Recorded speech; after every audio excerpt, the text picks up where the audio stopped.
Hi, my name's Josh here, and I have cerebral palsy, and I live in a group home in Maine. Receives Section 21 waiver services. The system we have today doesn't outline a clear-cut need for an individual. It meets the needs of a house. The house cannot tell you when the grass needs to be mowed, when the shutters need to be cleaned, when the windows need to be shut or the doors need to be open. The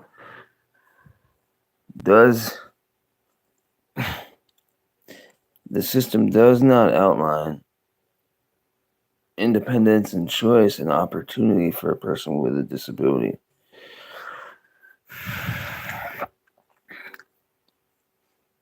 It does not. So far, what I've seen is providers benefit from getting paid for the services, and yeah, not necessarily a good thing. If providers sat down and said, "What would you like? How would you like your services run? What would work for you?" And they communicated with us, and we could sit down and decide what our mileage cap was or what our food budget was, and or what our lives would really look like. Providers like to dictate what that looks like. The freedom to choose and the freedom to have opportunity is what I'm after.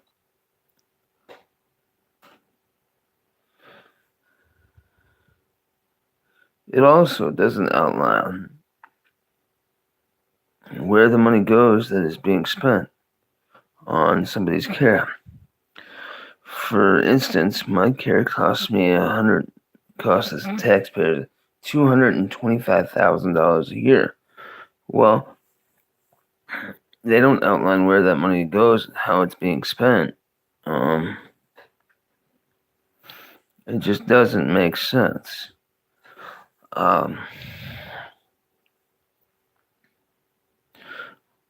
Also, under HCBS rule and regulations, each client is going to be able to have their needs met and a specific budget to do it. There's going to be a specific process to do this.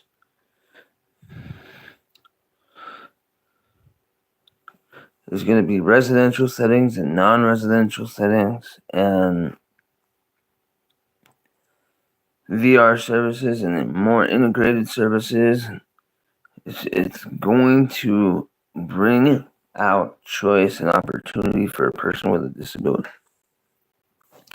A person with a disability is going to have rights to service agreements and lease agreements, which you can put anything you want in those service and lease agreements. A person is going to have choice of controlling their own schedule and opportunities in their own life. And they're going to have choice of roommates or not to live with a roommate, or how their service is structured. And they're going to have a lot more input and control in their own lives.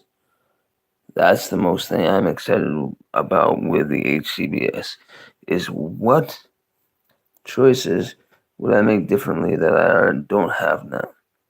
For one, I wouldn't have 7 staff taking care of me that don't know me. For 2, I don't think I would live in a group home. I think group homes are institutionalizing people. I don't think they bring freedom and opportunity. I think they bring control.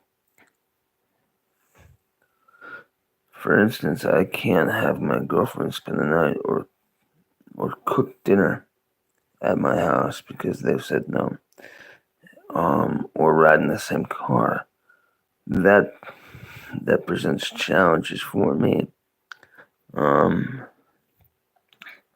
Also, the opportunity to say, no, this isn't what I want to do today.